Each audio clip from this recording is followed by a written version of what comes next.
don't have to throw away your old potting soil and buy new potting soil to grow healthy plants. What's up, family status? I hope everyone having a great morning, great evening, great afternoon. Today I'm gonna show you how to reuse old potting soil. For some strange reason, a lot of people think you're supposed to throw away your potting soil after using it one time. I don't know who came up with this ridiculous idea, but that makes no sense at all. You don't have to throw away your old potting soil and buy new potting soil to grow healthy plants. Buying new potting soil every year is a waste of money and not necessary. Why spend a ton of money on new soil every year when all you have to do is feed your soil? So what do I mean when I say feed your soil? When I say feed your soil, I mean add compost and nutrients to your soil. So I know your next question is, how do you add compost to your old potting soil if you don't have a compost pile? Guess what? You don't need a compost pile to add compost to your old potting soil. All you need is food scraps from your kitchen, and it's that easy. All you have to do is take the food scraps and bury them directly in your old pots. And guess what? That's how you feed your soil. It's that simple. So check it out. You see this 30-gallon container? This is what we call a compost container, because we started this container with grass clippings, food scraps, cardboard, and some dirt from our backyard. And now it grows big and healthy plants. Doesn't look healthy now because the cold weather hit it. This was a habanero pepper plant, but check it out. And we did the same thing with this one. And right now we have garlic in here.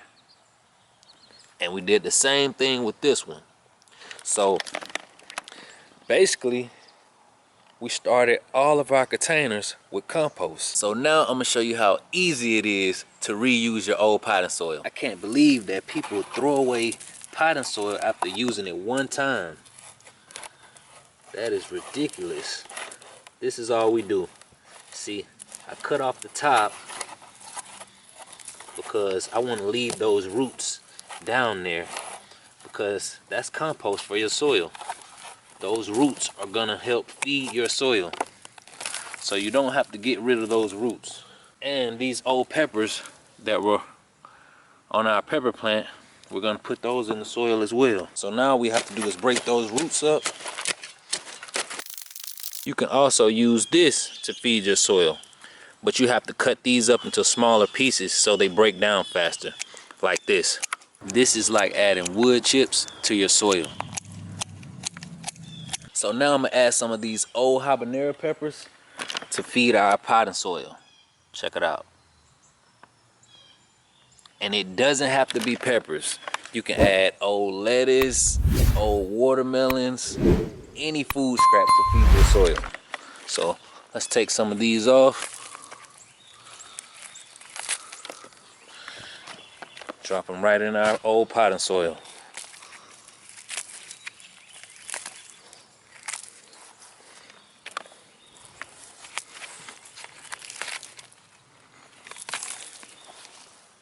Now all we have to add is one more ingredient, and that's organic fertilizer.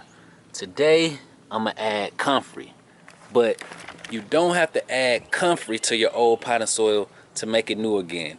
All it has to be is an all-purpose organic fertilizer.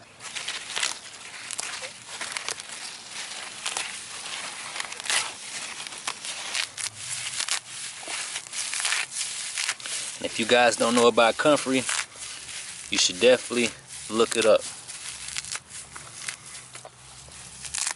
This will add a lot of nutrients to your soil.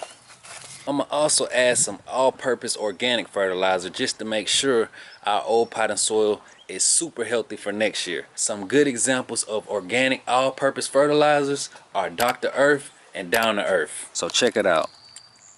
This is our all-purpose organic fertilizer. Now all we have to do is just mix this in.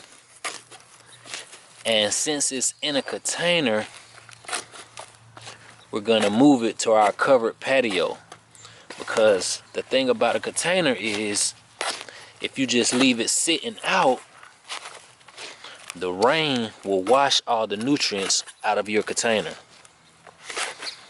So you have to make sure, if you're renewing potting soil in a container like this, that you move it somewhere where it doesn't get rain. Doing this will ensure your potting soil have a ton of nutrients next year. And if you start seeing mushrooms growing in your soil, don't worry about it, because mushrooms are a sign of healthy soil. And it's that easy to reuse your old potting soil. You don't have to do it exactly like this. All you have to remember are the main ingredients: compost and organic fertilizer. And since we have one of our containers ready for next year, I might as well show you guys how easy it is to overwinter your pepper plants. I hope after watching this video you save a ton of money reusing your old potting soil, because it's super simple and anybody can do it.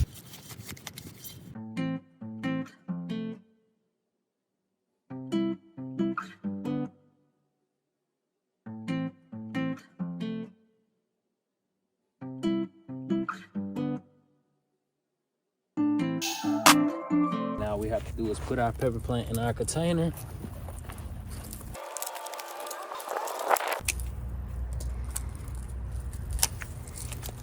And you can prune it however you want to. Right now, I'm just pruning off all of the dead branches.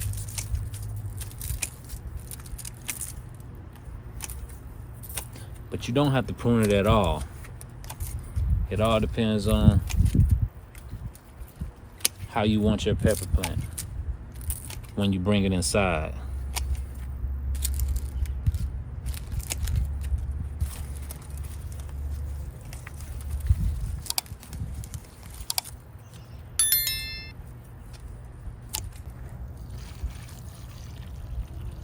And you can bring your pepper plant inside the house, or you can put it in the garage.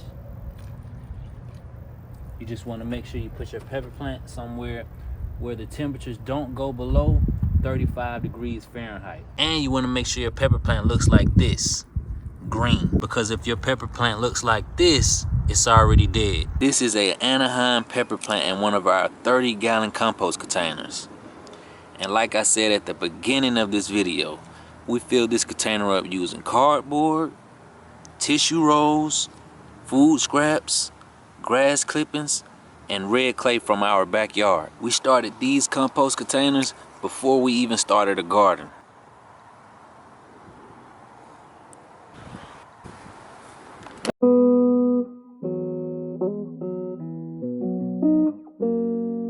Say dad, dad. Dad. Dad, dad. Dad.